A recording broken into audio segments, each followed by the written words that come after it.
Welcome back to Roundtail Restoration, everybody. My name's Chris. Next to me here is the frame of my 1964 Triumph TR4. I've got it mostly stripped, except for a couple minor components left.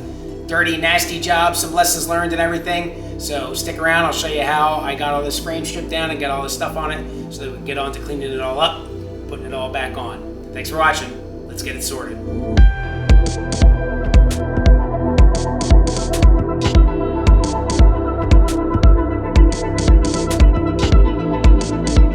So a couple videos ago, I stripped down the seats and confirmed that I did indeed have 2 passenger seats. Well, I was able to score a pair of seats that have been reupholstered 70s style, looks like, but they seem to be in halfway decent shape. I obviously don't intend to use the upholstery that's on them, but the frames look okay from as much as I could tell. I actually picked them up from the guy that I bought the car from. He still dabbles in some car parts, so he put it on Craigslist, and I reached out to him. So they weren't exactly cheap, but they were a good solution for me. I haven't been able to find anything local since I bought the car, really. So at $300 for the pair, I figure between the shipping and handling that I would have had to worry about, or a trip, this was a good way to go. So I'll get these stripped down at some point, get the foam out of here, see if that's salvageable. The rubber on the bottom looks good. I don't know. Hopefully the rubber in the backing is good too, since they have obviously been reupholstered. But just wanted to catch that. So that's a good thing that I got that taken care of. So next up, I'm going to start stripping the frame down. Not real any rhyme or reason here. Just going to start with the back end first. I figure I'll start back here, get all this stuff taken out, get the axle off, the brakes off, get this all stripped down, get the frame on jack stands once I get to that point. And we're just going to do some inspections and kind of go, but it doesn't. Don't think I'm going to have any surprises here, and we'll move on. Couple things to point out here. This guy, which is nasty, that's actually the vent for the differential. I'm sure that hasn't been vented in about 20 years. And then I have all the emergency brake stuff back here. This would be actuated by this cable here, kind of grabs, and it would actuate the emergency brakes. Gonna get all that stuff off. Then it kind of calms down a little bit. These big bump guards here, I'll get those off. And then the shocks, and then start looking at getting the leaf springs off, I guess, and the differential. I'll have to get the frame up in the air before I do that, but otherwise it's looking all right.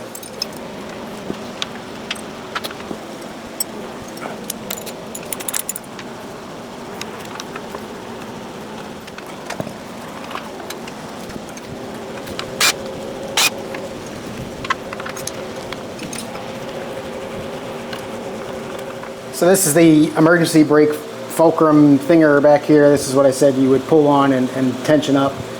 It seems overly complicated for design. So you can see this screw here, and it's spring loaded, and that screws all the way down through that, and in there where you really can't see is a little hole for a cotter pin, and that's how that's held in. Just seems, like I said, a little overly complicated to me. I think they redesigned these at some point when they went from the TR3 handbrake that was built into the floor, and later the TR4As, I believe they went to like a more standard handbrake that's on the Spitfire. I'm not quite sure how to get this thing off yet. It's attached to the differential in some way. It's so greased up that I can't really tell, but I can obviously continue to disassemble that. But I wanted to show you that real quick, and taking off this little cable here and then moving on. So I got this off, and it appears that this thing just kind of unscrews. Just like that. So, I guess it doesn't really get any much easier than that, but that works. There's a Zerk fitting on there for greasing it up. But there's that. And I don't know if anything else magic happens in here. I'll have to wait and see until I get it cleaned up. Doesn't appear so.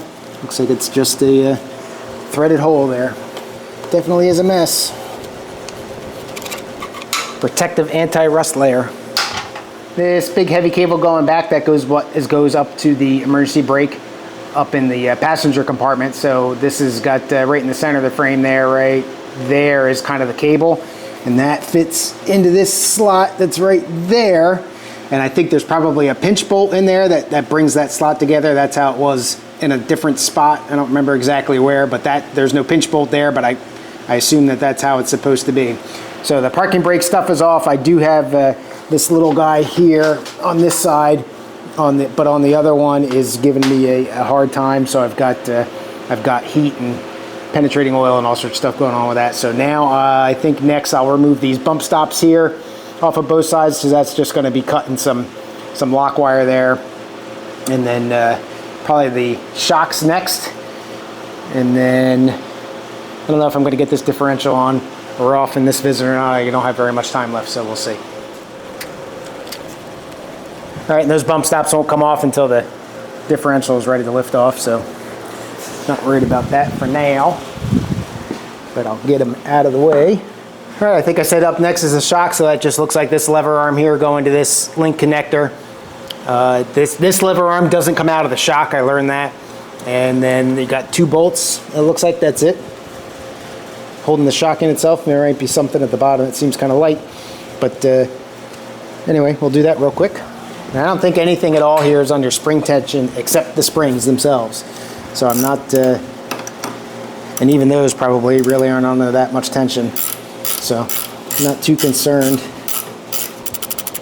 There's a sticker piece of paper on this shock over here, so that might have been rebuilt at some point. These connecting arms, these linkage arms, are definitely going to be replaced. These bolts here weren't even tight, and by the looks of it, it hasn't been tight for a while. All the threads are flattened, so that was an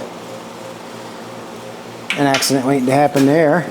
Same thing on this side, not even tight.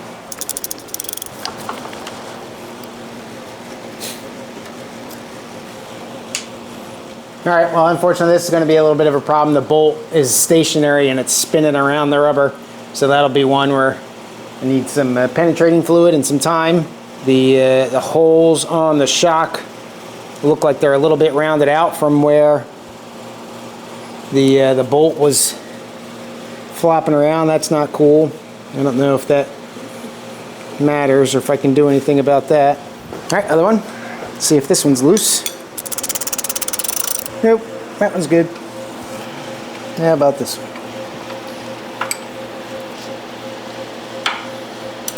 Yeah, this one's loose.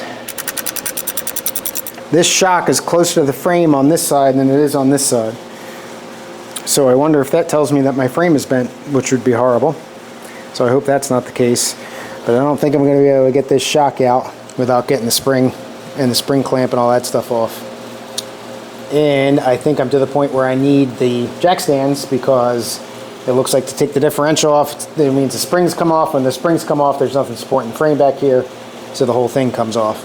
So I'm going to go ahead and get it on jack stands. Well, as you can see, I got the leaf spring off and the differentials loose and all that kind of stuff. And I almost killed myself only about 3 times. This is what happens when you don't follow the workshop manual and you think you're smarter, because you don't break the workshop manual out because you think you know what's under tension and what's not. And it doesn't turn out that way. So I wasn't really close, but now I'm going to do the other side and show you how to do it right. So onto the driver's side, or left-hand side here, I'm going to try not to hurt myself.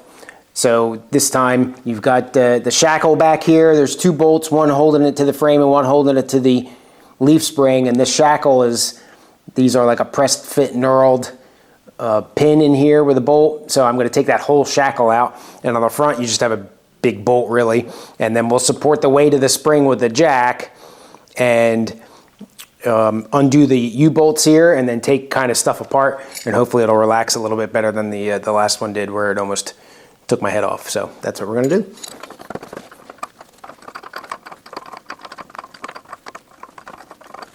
All right, there is a cotter pin up here on this front bolt, so obviously that needs to get cut out. Castle nut.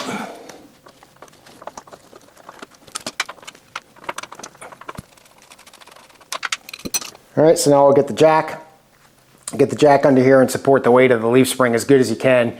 The whole weight of the car is obviously not here, so eventually I'm going to start jacking up the frame, so I'm not going to be able to take all of the tension off this, and that's kind of where it gets a little scary. But I think if I knock the shackle out, that's probably going to be a better way to do it. So we'll go ahead and get the jack under here and then keep going.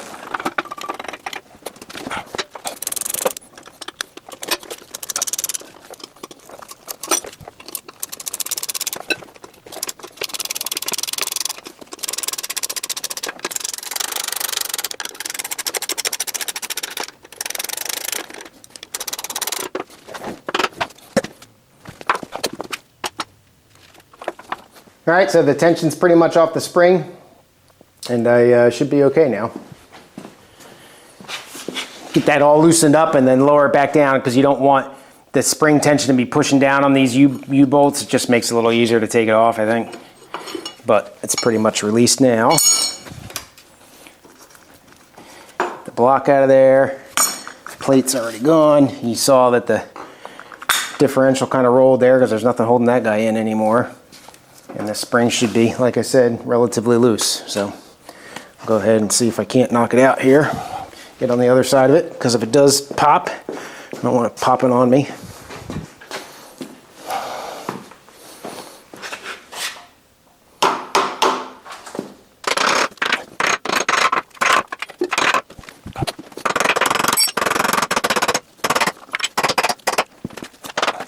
All right, maybe not the most graceful way, but you know me. All right, I'll get some of this gunk cleaned up here, and we'll move on.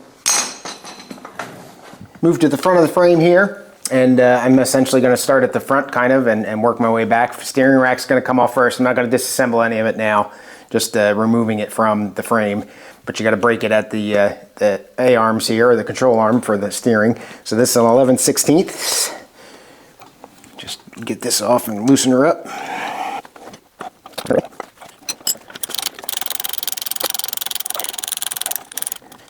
All right, then I doubt this will come out. Nope. So I got my splitter here. The just a pivot arm here, just a steering knuckle splitter, or whatever you want to call them.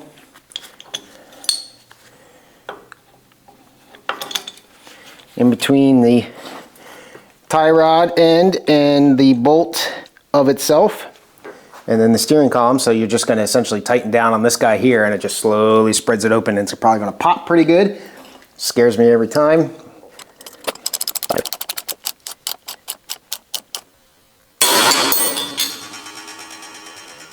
All right, so there's that. Like I said, scares me every time. I'll run that in slow motion when I get home and see what it looked like. And we'll put the bolt back on in the washer.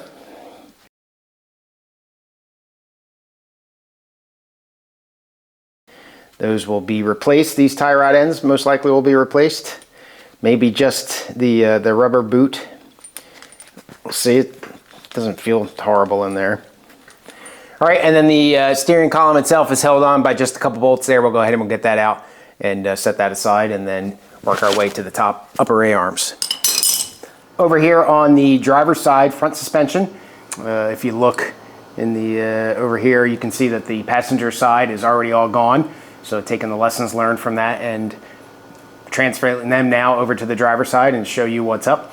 You can also see that I've got a piece of wood that braces the frame and goes all the way to the ceiling into one of the floor joists up there.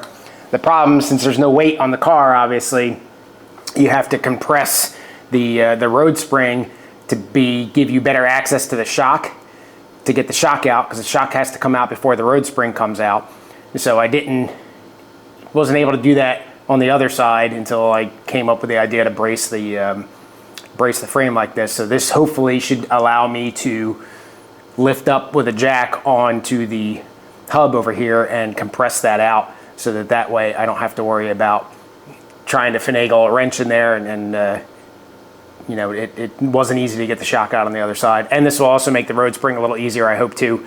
But otherwise, it's just a bunch of disassembly. So I'm going to start with the hub, the wire wheel hub, get the brake off, the rotor off, get that reel bearing out of there, and kind of get that stuff out of the way, and then leave everything assembled and start trying to compress everything. So we'll see how that goes.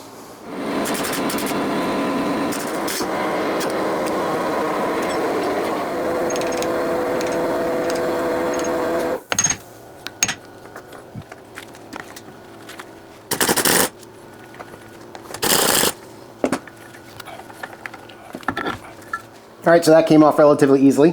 It's got the felt pad in here still. Gonna get a couple rags, clean all this stuff up and get it bagged and tagged. And we'll maybe take the brake guard off here, I think.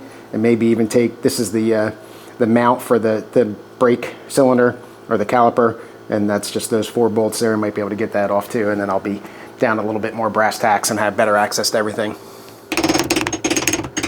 Lock tabs on these things, so you just got to knock them out. Obviously won't be reusing these. Never reuse lock tabs.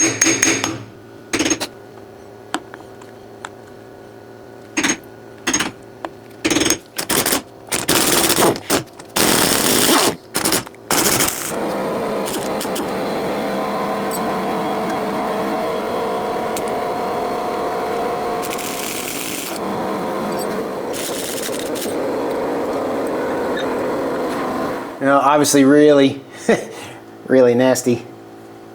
But again, that's that protective covering, won't let it rust.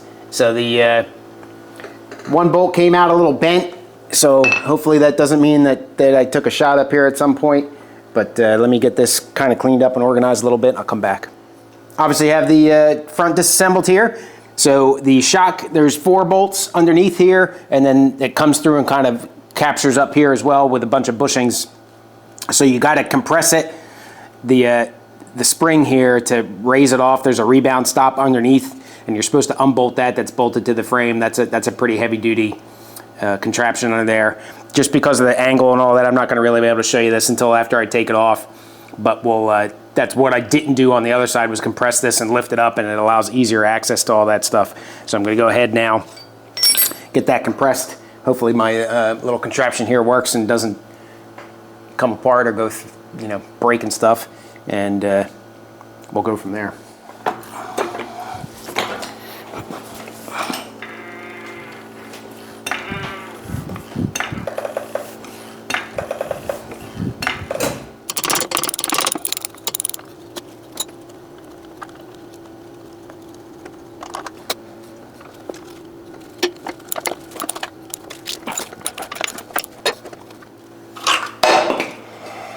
All right, well, there went the bump stop.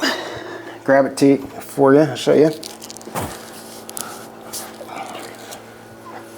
All right, so I actually ended up undoing a bolt that I didn't need to undo. These 2 bolts here are what hold on the bump stop, and then you got 2 through bolts in the frame that will go ahead and just hold in this guy. So this bump stop actually looks in halfway decent shape, but I've got another one. So we'll get these bolts back in here so we don't lose track of them, and then get into the shock.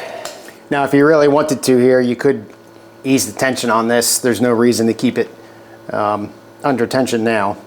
The shock itself is not going to really matter, so I think I'll relieve it a little bit. It'll just make it easier to get the stuff to.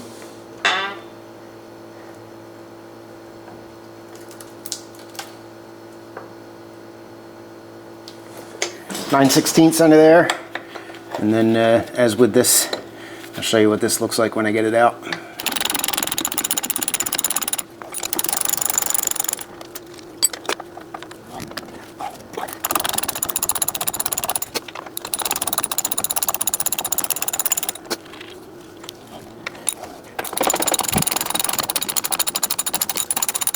All right, so those 4 bolts out the top.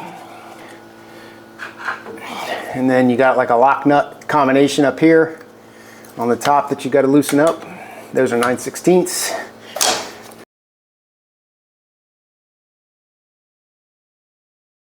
And then you got a little flat spot up here that you can get the second nut off. Because otherwise the shock the whole thing just turns. All right, once you get that, you can get these rubber bushings off, and then the shock should drop out the bottom.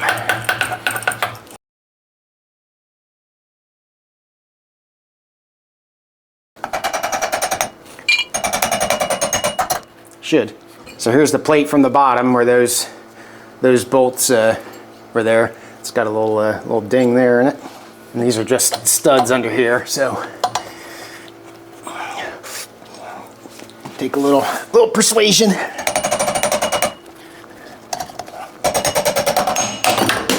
There it goes.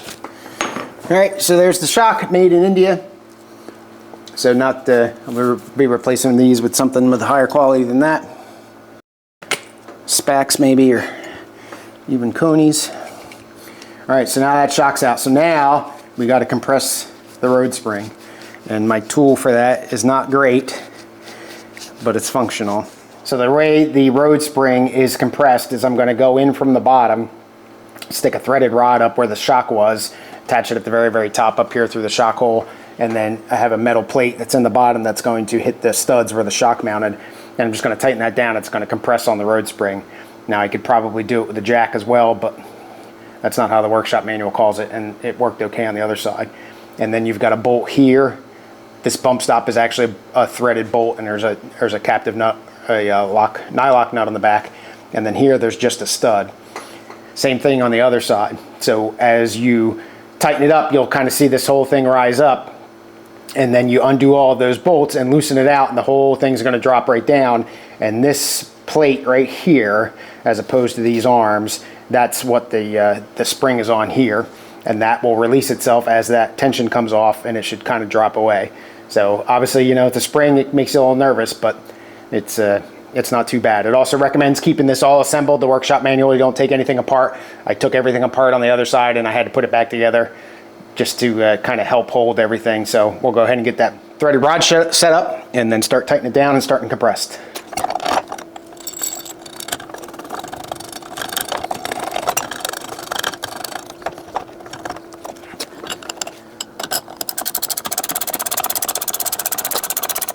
I don't see a reason to try to absorb all of the, you know, get really any more compression out of it than just enough to hold it.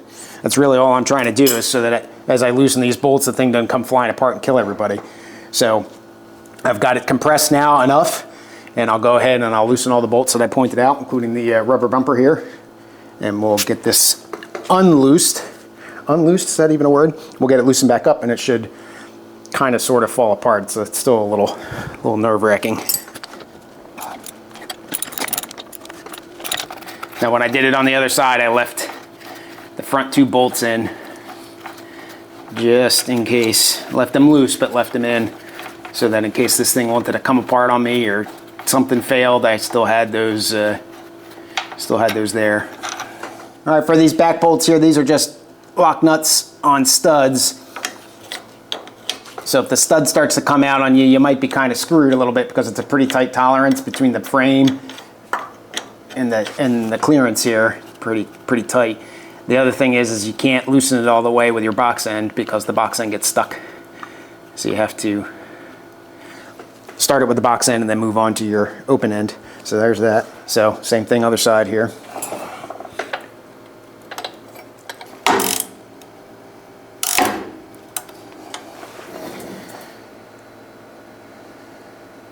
All right, well, you might have heard that pop in there. That kind of made me a little nervous, so we're gonna pull the jack in here just in case.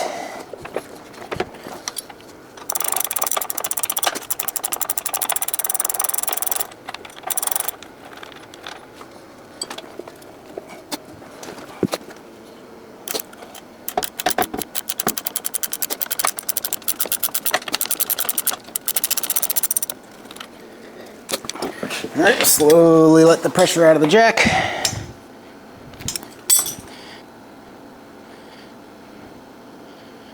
All right, so that's good.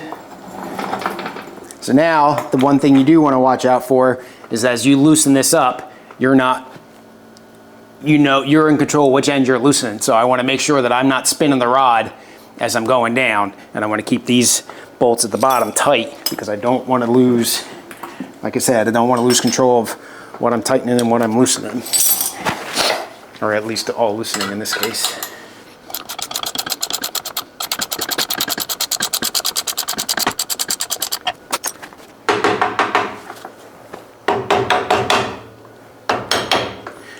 All right, and I just like to hammer sometimes just to, in case I got anything bound up or whatever. Now I do think that it's not a great design, because what tends to happen is there's that stud back here that I showed you. Now, what's happening right now is that's bound up in the plate with the stud. So I think that's preventing this thing from dropping out right now.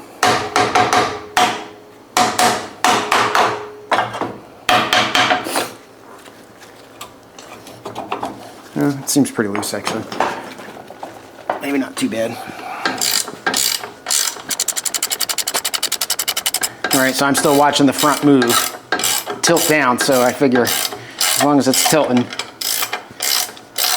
All right. I have a feeling it's going to kind of pop here. All right, so as it loosened up here, it's kind of gotten out of its own way, so to speak. So I think we're just fine. So we'll just keep going for it. So just to show you a close-up here, you can see that the back corner of this is hanging up on the frame. So I think there's still a little bit of tension in this spring, but what I'm going to do is just kind of hit it with the hammer, and still got the rod in there, so it shouldn't go flying anywhere. But it's still a bit of a little tension here. Yeah, but not much. Yep, there you go. No, better safe than sorry. All right, so that's it. That's loose. I'll get this threaded rod out of here completely, and that spring will just drop right down. Or should, anyway.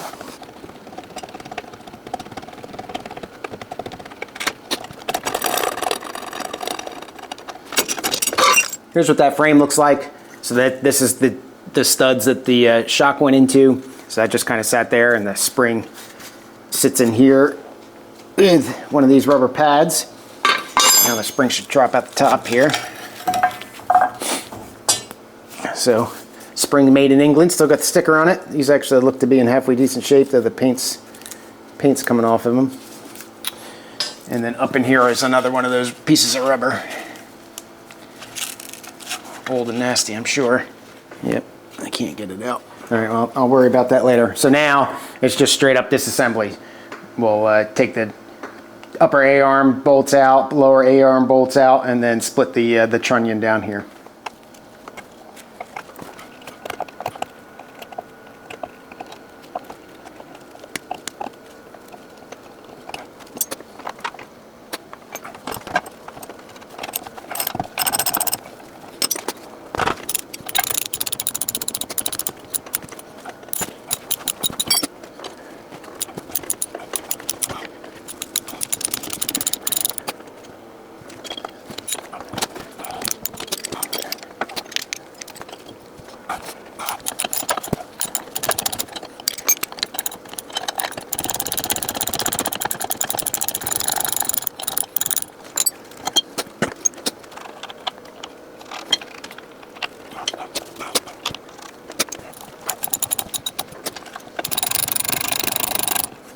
All right, for this top A-arm thing, there's the 2 bolts in the back have nuts, and the 2 bolts in the front are threaded, just so you know.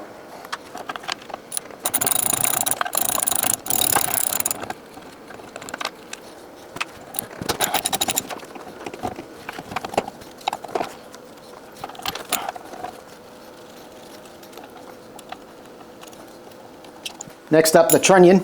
So the trunnion unscrews, but right now there's this little spacer and thing holding it in there, so you can't unscrew it. So we're going to go ahead and take that little guy out.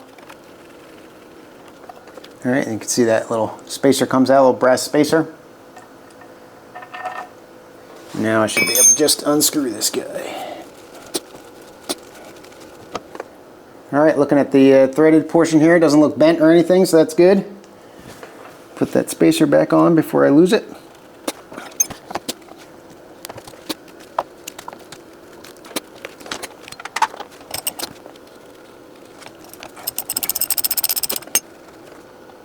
All right, so that's loose and ready to come out, but you got to get these arms split first, and that's up the top here. I'll show you that here real quick. So there's 2 bolts down here, and then the 1 big bolt. So this whole, you got to take that whole contraption off, and then that whole arm will just slide out. And this part here goes underneath the upright and stays with the frame.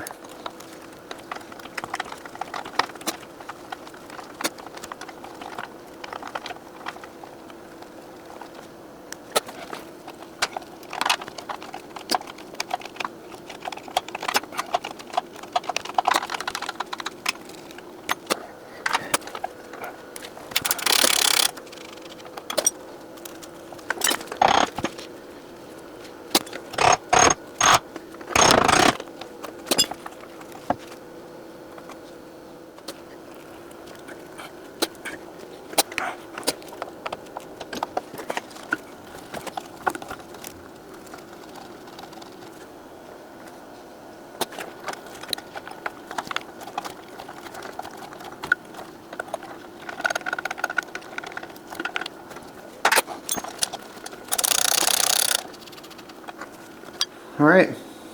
That's about it. All right, everybody, that's all I got. Thanks so much for watching. Leave a comment below. Tell me what you think. Well, no serious surprises. I think on the passenger side, one of the lower control arms is bent, and the suspension was definitely refurbished at some point. A lot of the hardware that came off didn't look like it should. A lot of the threads were beat up. A lot of stuff was not really tight.